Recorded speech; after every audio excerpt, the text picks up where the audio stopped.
तो दोस्तों, आपको क्या लगता है सीनियर जर्नलिस्ट रवीश कुमार आपको जो भी खबरें दिखाते हैं वो कितनी देखी जाती हैं? क्या वो देश को पसंद आती हैं? यकीनन नहीं।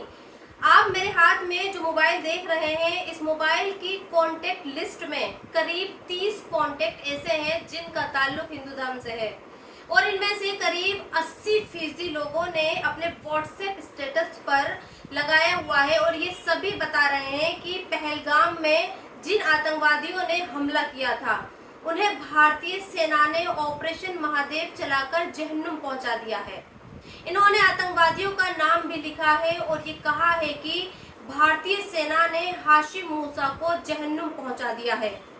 और इनमें से कुछ लोग ऐसे हैं जिनके व्हाट्सएप स्टेटस पर ये लिखा है कि अब हाशिम मूसा जन्नत की हूरों के साथ होगा।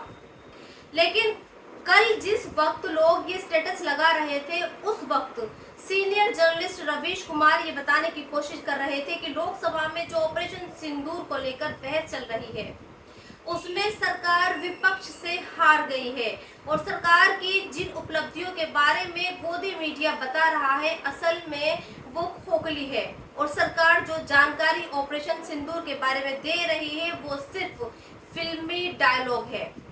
चलिए एक पल के लिए मान लिया जाए कि ऑपरेशन सिंदूर पर सरकार की बातें फिल्मी डायलॉग हैं, लेकिन उन लोगों को क्या जो अपने व्हाट्सएप स्टेटस के जरिए ये बताने की कोशिश कर रहे हैं कि पहलगाम में आतंकवादियों को जहन्नुम में पहुंचा दिया, क्या सरकार ने इन लोगों से व्हाट्सएप स्टेटस किसी दबाव में लगवाया है? खैर, ये आप तय कीजिए कि सरकार सच्ची है या फिर रवीश कुमार। आगे बढ़ते हैं और अब उस खबर की बात करते हैं जिस पर मुसलमानों को यकीन ही नहीं हो रहा है और वो ये कह रहे हैं कि समाजवादी पार्टी के मुखिया की बीवी पर जो आरोप ऑल इंडिया इमाम एसोसिएशन के अध्यक्ष साजिद रशीदी ने लगाए हैं, असल में वो सिर्फ आरोप इसलिए लगाए हैं क्योंकि साजिद रशीदी का ताल्लुक बीजेपी से है और वो टीवी डिबेट्स में जो भी सिर्फ बीजेपी का एजेंडा चलाने के लिए बैठते हैं। आप खुद ये तय करेंगे कि साजिद रशीदी बीजेपी का आदमी है या फिर उसके खिलाफ एजेंडा चलाया जा रहा है। लेकिन उससे पहले आपको दो और खबरें बताना चाहती हूँ, जिसमें पहली खबर संत प्रेमानंद महाराज से जुड़ी है और दूसरी खबर अनिरुद्ध आचार्य से जुड़ी है और इन दोनों ने महिलाओं के लिए दिए गए बयान आज टॉप ऑफ द टाउन बने हुए हैं। पहले आप ये जानिए कि प्रेमानंद महाराज और अनिरुद्ध आचार्य ने महिलाओं को लेकर क्या कहा है, फिर आपको ये समझ में आएगा कि साजिद रशीदी ने डिंपल यादव पर जो टिप्पणी की थी वो किस लिए की थी और किसके कहने पर की थी। 26 जुलाई को अपनी एक कथा वाचन के दौरान अनिरुद्ध आचार्य ने ये कहा, जब स्त्रियां यानी महिलाएं दंडवत प्रणाम करती हैं तो उनके स्तन के भार यानी वजन से धरती डोलने लगती है, इसलिए उन्हें दंडवत प्रणाम नहीं करना चाहिए।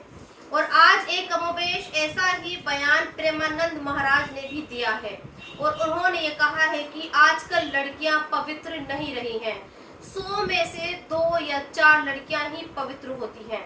यानी प्रेमानंद महाराज के मुताबिक करीब 96% लड़कियां अब पवित्र होती हैं और बॉयफ्रेंड के चक्कर में पड़ी होती हैं और ऐसी अपवित्र लड़कियां बहू बनकर घर में आएंगी तो फिर वो कैसी बहू साबित होंगी, ये कहना मुश्किल नहीं है।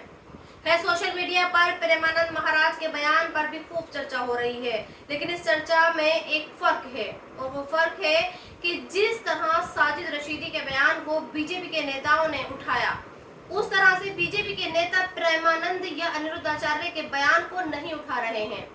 आज सुबह मैंने इसे खूब रिसर्च किया और तमाम वेबसाइट और बड़े बड़े लोगों के से सोशल मीडिया अकाउंट्स छान मारे, लेकिन मुझे किसी भी बीजेपी नेता का कोई ऐसा बयान नहीं दिखा जो ये कहे कि प्रेमानंद महाराज या फिर अनिरुद्ध आचार्य ने महिलाओं पर जो टिप्पणियां की हैं वो गलत हैं और उन्हें ऐसा नहीं करना चाहिए था।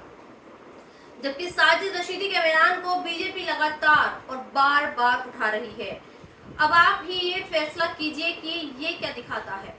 फिर आगे बढ़ते हैं और अब आपको ओवैसी का एक धमाकेदार बयान के बारे में बताती हूँ जो उन्होंने संसद में दिया है। आपने कई बार सुना होगा कि सरकार या फिर सरकार का कोई मंत्री या नेता डोनाल्ड ट्रंप के बारे में नहीं बोलता और ना ही वो कभी ये कहता है कि डोनाल्ड ट्रंप जो दावा करता है उसने भारत और पाकिस्तान के बीच जंग रुकवाई, वो गलत है। लेकिन कल ओवैसी ने संसद में सरकार से ये पूछा कि जब भारत और पाकिस्तान के बीच जंग को रुकवाने में ट्रंप का हाथ नहीं है, तो फिर भारत इस बात का इकरार क्यों नहीं करता। ओवैसी ने कहा कि एक गोरा व्हाइट हाउस में बैठकर सीज फायर का ऐलान कर रहा है। वो कौन होता है सीज फायर का ऐलान करने वाला? क्या ये है आपका राष्ट्रवाद? आपने पाकिस्तान का पानी रोक दिया, आपने पाकिस्तान के साथ व्यापार रोक दिया, लेकिन उसके साथ क्रिकेट खेलने की बातें चल रही हैं। और जो लोग ये कहते हैं कि पहलगाम में आतंकवादियों ने मजहब पूछ कर लोगों को मारा, जब भारत की टीम उसी देश के खिलाड़ियों के साथ क्रिकेट मैच खेलेगी, तो क्या ये बात पहलगाम में अपनों की जान गंवाने वाले लोगों को बर्दाश्त होगी? वैसे देखा जाए तो सही भी है।